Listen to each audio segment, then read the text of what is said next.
કાલે જે રસ્તાઓ વાહનોના ટ્રાફિકથી ધમધમતા હતા, આજે તે રસ્તાઓ પાણીમાં ગરકાવ થઈ ગયા છે। સ્વાભાવિક છે કે રસ્તાઓમાં પાણી ભરાવવાથી સૌથી વધુ તકલીફ વાહન ચાલકો અને રાહદારીઓને પડી હતી।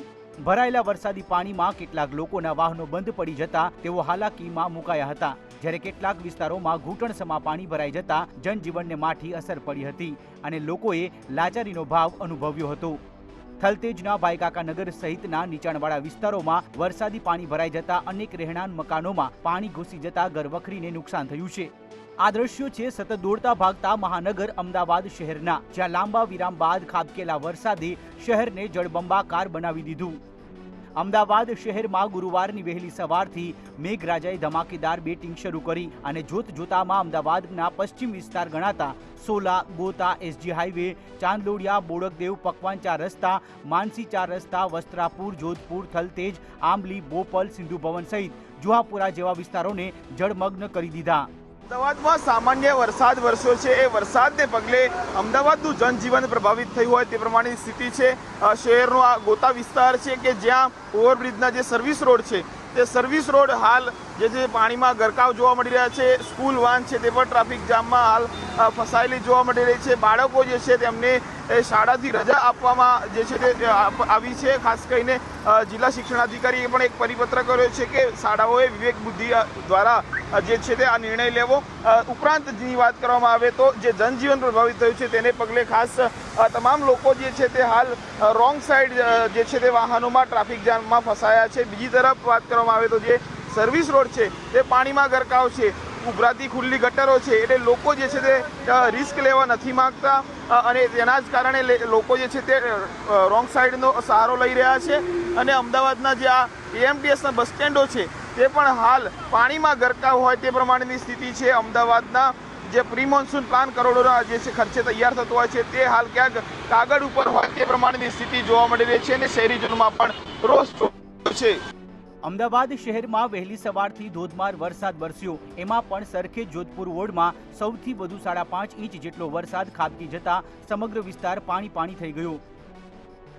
આ તરફ ભારે વરસાદને કારણે શહેરના 3 અંડરપાસને બંધ કરવામાં આવ્યા। જો કે તંત્રએ દાવો કર્યો હતો કે ભારે વરસાદ વચ્ચે અમદાવાદ મ્યુનિસિપલ કોર્પોરેશનની ત્વરિત કામગીરીના પગલે બંને અંડરપાસમાં વરસાદી પાણીનો ઝડપી નિકાલ કરીને વાહન વ્યવહાર પૂર્વવત કરાયો હતો, જ્યારે વાસણા બેરેજના 6 દરવાજા ખોલવામાં આવ્યા।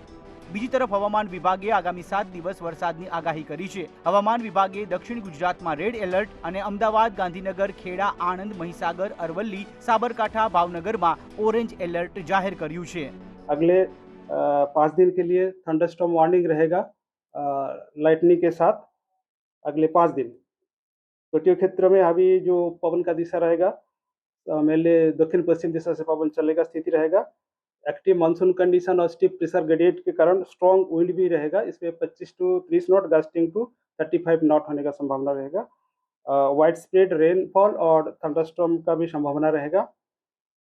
सी कंडीशन अभी वेरी रफ टू हाई होने का पूर्वानुमान दिया गया है। पोर्ट वार्निंग LC3 रेज किया गया है। साउथ गुजरात की जो पोर्ट है पोर्ट वार्निंग दिया गया है। और किसान भाई के लिए अगले 3 दिन के लिए वार्निंग दिया गया है। इसमें जो एक्टिव मानसून कंडीशन और स्टीप प्रेशर ग्रेडियंट के कारण जो स्पीड रहेगा 45 to 55 किलोमीटर प्रति घंटा, गस्टिंग टू 65 किलोमीटर प्रति घंटा होने का संभावना रहेगा। સવારના સમયે નોકરી, વેપાર, રોજગાર અર્થે નીકળેલા લોકો સહિત શાળા કોલેજના વિદ્યાર્થીઓએ ભારે વરસાદ અને શહેરમાં ભરાયેલા વરસાદી પાણીના પગલે ભારે હાલાકીનો સામનો કરવાનો વારો આવ્યો।